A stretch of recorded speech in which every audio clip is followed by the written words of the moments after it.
warahmatullahi wabarakatuh. Perkenalkan, nama Ibu Komalasari. Di sini Ibu akan membahas terkait materi peluang. Nah, langsung saja kita bahas tentang apa itu peluang. Nah, bismillahirrahmanirrahim. Kita sekarang masuk ke materi dari peluang. Nah, dalam peluang ini terdapat beberapa istilah yang harus kita pahami. Yang pertama itu adalah percobaan. Di mana percobaan ini menyatakan tiap proses yang menghasilkan data mentah. Kemudian ada long sampel, yaitu himpunan semua hasil yang mungkin dari suatu percobaan dan dinyatakan dalam lambang S. Kemudian yang ketiga yaitu unsur atau anggota ruang sampel atau juga disebut titik sampel, yaitu tiap hasil dalam ruang sampel. Nah, ada beberapa contoh peluang. Yang pertama yaitu munculnya angka atau gambar dalam sisi koin ya, pada sisi koin. Nah, kemudian yang kedua yaitu munculnya angka dari mata dadu. Kemudian yang terakhir yaitu munculnya angka maupun gambar pada kartu. Sebenarnya masih banyak contoh-contoh peluang, hanya saja saya menyampaikan 3 saja. Kemudian adapun persamaan dari peluang yaitu PA sama dengan NA per NS, di mana PA yaitu peluang munculnya kejadian peluang munculnya kejadian, kemudian NA yaitu banyaknya kemungkinan kejadian, dan NS yaitu banyaknya kejadian ruang sampel. Nah, supaya kita lebih memahami terkait peluang dan memahami juga bagaimana cara penggunaan persamaan peluang ini, maka kita akan membahas terkait contoh soal ya. Kita langsung saja ke contoh soal terkait peluang. Pada percobaan melempar sebuah dadu bermata 6 ya, ruang sampel dadu itu seluruhnya itu ada 6 ya. Pada ruang sampel terdapat sebanyak 6 titik sampel, yaitu munculnya sisi dadu bermata 1, 2, 3, 4, 5, dan juga 6. Kemudian kejadian yang mungkin terjadi adalah yang pertama itu munculnya mata dadu ganjil ya, 1, 3, dan 5. Kemudian yang kedua yaitu munculnya mata dadu genap, ada 2, 4, dan 6. Yang terakhir munculnya mata dadu prima, yaitu 2, 3, 5 ya. Nah, kita ambil permisalan jika kita melakukan percobaan kemudian menginginkan kejadian munculnya mata dadu genap, maka kita akan membahasnya yaitu dengan menggunakan rumus yang tadi ya, yaitu pertama diketahuinya yaitu ruang sampel untuk dadu itu sendiri, yaitu sudah kita sebutkan ada mata dadu berangka 1, 2, 3, 4, 5, dan juga 6 ya, sehingga ruang sampel untuk dadu yaitu sebanyak 6 ya. Karena tidak diberi pemberat, maka peluangnya sama, sehingga angka 1 itu 1 kali, angka 2 1 kali, dan seterusnya, sehingga ruang sampel untuk dadu tetap saja 6 ya. Sehingga kita misalkan A adalah kejadian munculnya angka genap ya, dimana angka genap ini adalah 2, 4, 6, sehingga NA yaitu 3 ya, karena 3 angka, 2, 4, dan 6. Kemudian kita masukkan ke persamaan yang telah kita bahas tadi, yaitu PA sama dengan NA per NS, atau peluang munculnya angka genap sama dengan ya. Titik sampel yaitu 3. Titik sampel atau kejadian munculnya angka genap yaitu 3. Kemudian per NS yaitu ruang sampel untuk dadu sejumlah 6, maka kita dapat hasilnya yaitu 3/6. Lalu kita sederhanakan 3/6 ini menjadi 1/2. Demikian materi peluang yang dapat Ibu sampaikan. Nah, sehingga kita dapat mengambil kesimpulan terkait peluang itu sendiri. Dengan demikian, peluang atau juga bisa disebut sebagai nilai kemungkinan, yaitu peluang suatu kejadian yang diinginkan dan merupakan perbandingan antara banyaknya titik sampel yang dimaksud dengan banyaknya anggota ruang sampel tersebut atau kejadian yang mungkin saja bisa terjadi. Nah, demikian materi terkait peluang. Terima kasih. Wassalamualaikum warahmatullahi wabarakatuh.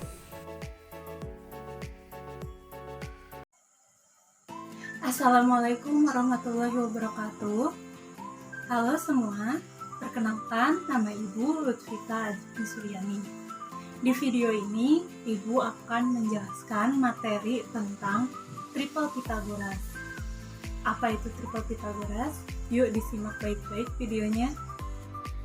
Triple Pythagoras adalah kelompok 3 bilangan asli yang memenuhi aturan Pythagoras, yaitu kuadrat bilangan terbesar sama dengan jumlah kuadrat 2 bilangan lainnya, atau biasa yang kita ketahui sebagai rumus Pythagoras, yaitu C kuadrat sama dengan A kuadrat ditambah B kuadrat, dengan C sebagai nilai terbesar atau sisi miring dari segitiga siku-siku. Berikut ini beberapa bilangan triple Pythagoras. Ada 3, 4, 5 dan kelipatannya, 5, 12, 13 dan kelipatannya, 7, 24, 25 dan kelipatannya, dan seterusnya. Dengan catatan, nilai terbesar dari ketiga bilangan triple Pythagoras adalah sisi miringnya.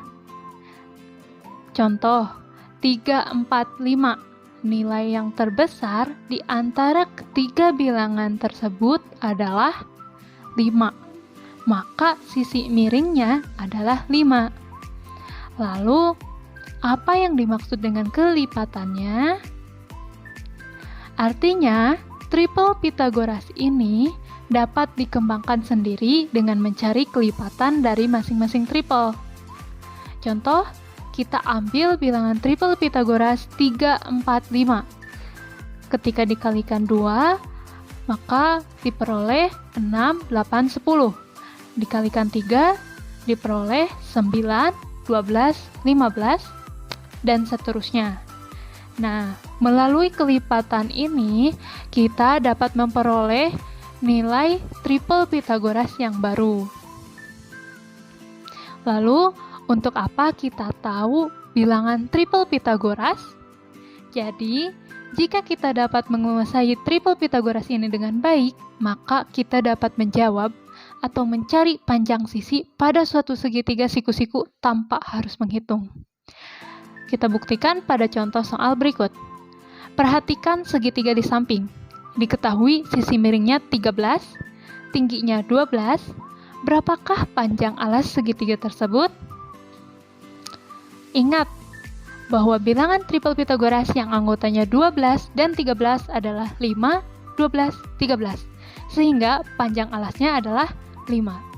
Kita buktikan menggunakan rumus Pythagoras, yaitu C kuadrat sama dengan A kuadrat ditambah B kuadrat.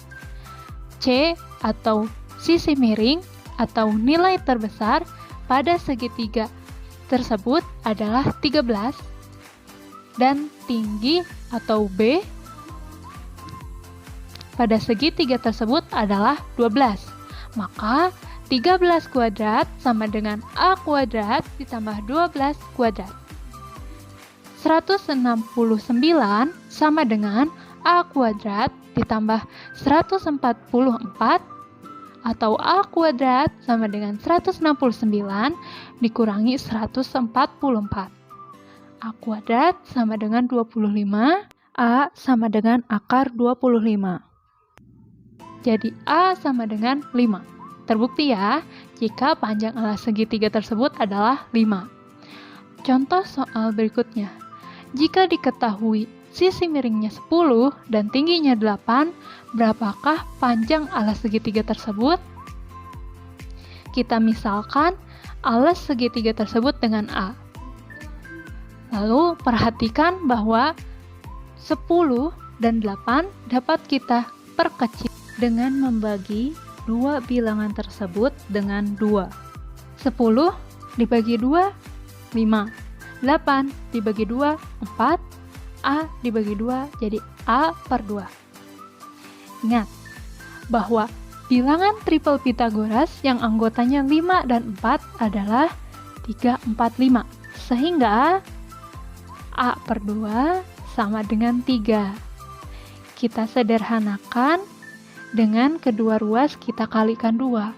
A per 2 dikali 2 sama dengan A, 2 kali 3 sama dengan 6. Jadi panjang alas segitiga tersebut adalah 6.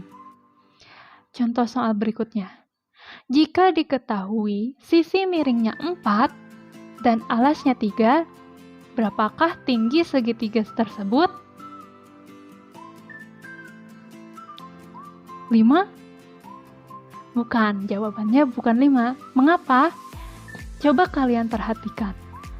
Sisi miring segitiga tersebut adalah 4. Sedangkan pada aturan atau konsep dasar bilangan triple Pythagoras, nilai terbesar di antara 3 bilangan triple Pythagoras adalah sisi miringnya. Jika pada bilangan Pythagoras 3, 4, 5, nilai terbesarnya adalah 5, maka 5 adalah sisi miringnya. Sedangkan pada gambar adalah 4 sebagai sisi miring. Jadi, untuk soal ini, kita perlu menggunakan rumus Pythagoras, yaitu C kuadrat sama dengan A kuadrat ditambah B kuadrat. C atau nilai terbesar atau sisi miring pada segitiga tersebut adalah 4. Alasnya 3. Sehingga 4 kuadrat sama dengan 3 kuadrat ditambah B kuadrat. 16 sama dengan 9 ditambah B kuadrat. B kuadrat sama dengan 16 dikurangi 9. B kuadrat sama dengan 7. B sama dengan akar 7. Sehingga kita peroleh tinggi segitiga tersebut adalah akar 7. Jadi, kalian perlu memahami konsepnya dan teliti dalam mengerjakannya. Sekian materi dari Ibu. Terima kasih. Wassalamualaikum warahmatullahi wabarakatuh.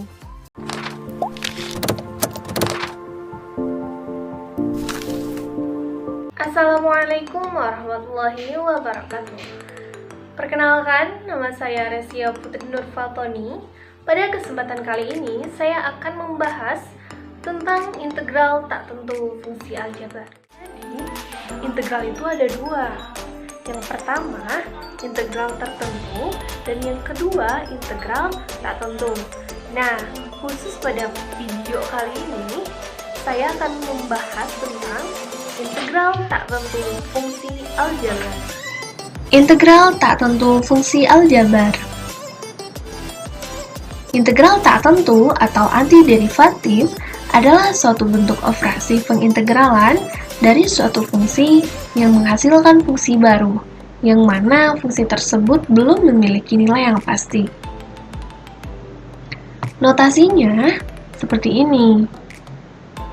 Nah, ini dinamakan integral, lalu fx ini disebut integran, dan dx menandakan bahwa fungsi fx diintegralkan terhadap variabel x. Jadi, jika variabelnya y, maka menjadi dy. Jika variabelnya z, maka menjadi dz. Sama dengan fungsi f(x) dengan huruf besar yang menandakan bahwa fungsi ini telah diintegralkan dari fungsi f kecil tambah c. C di sini yaitu konstanta. Nah, untuk mengetahui lebih lanjut perihal C ini dari mana, saya ilustrasikan seperti ini. Fx jika diturunkan menjadi fx kecil, sedangkan fx kecil jika diintegralkan menjadi fx besar. Contoh, 3x plus 1 diturunkan menjadi 3. 3x plus 5 diturunkan menjadi 3. 3x min 6 diturunkan menjadi 3. Lalu, 3 diintegralkan bisa menjadi 3x plus 1, atau 3x plus 5, atau bahkan 3x min 6. Jadi, dari 3 contoh ini, manakah yang paling benar? Jawabannya, itulah yang dinamakan integral tak tentu, di mana nilai 1, 5, dan negatif 6 ini dinyatakan sebagai C. Contoh jika dalam soal, integral 3dx sama dengan 3x plus 1. Nah, kenapa bisa muncul plus 1? Karena ada suatu konstanta yang tidak tahu nilainya berapa, lalu dilambangkan dengan C. Itulah sebabnya dinamakan integral tak tentu.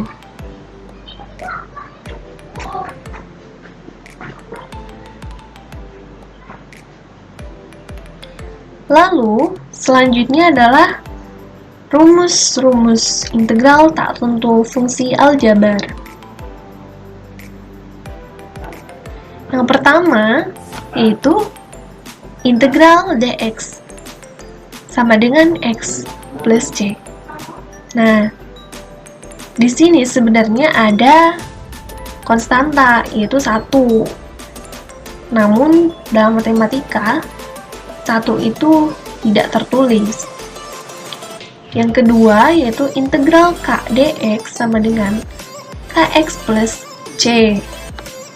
Contoh, integral 2 dx sama dengan 2x plus c.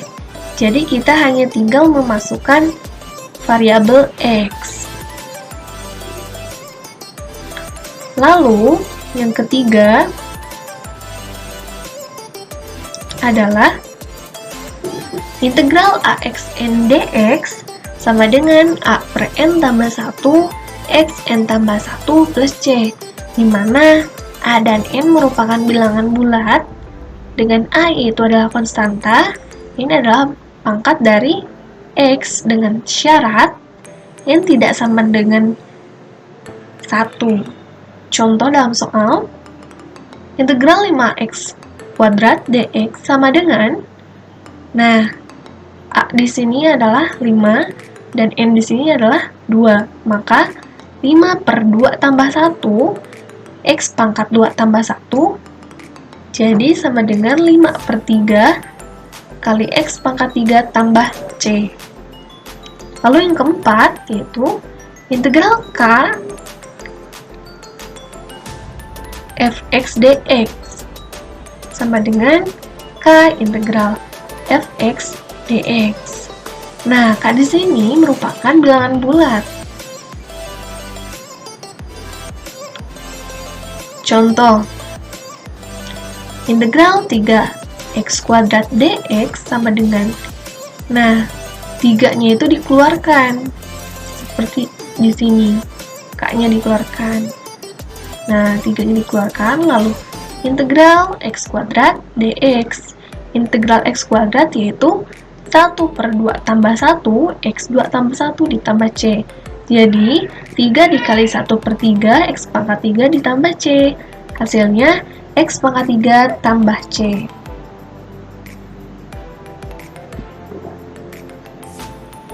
Nah, bentuk yang kelima yaitu integral fx positif negatif gx dx sama dengan integral fx dx positif negatif integral gx dx.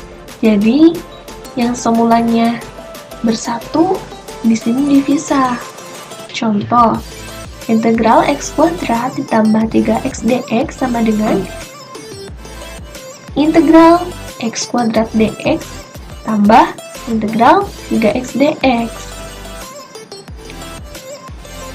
Integral x kuadrat dx yaitu sama dengan 1/2 tambah 1 x pangkat 2 tambah 1, yaitu 1/3 x pangkat 3.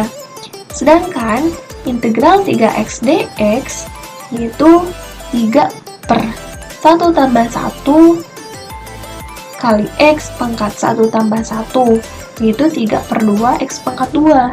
Jadi hasilnya 1/3 x pangkat 3 ditambah 3/2 x pangkat 2 ditambah c.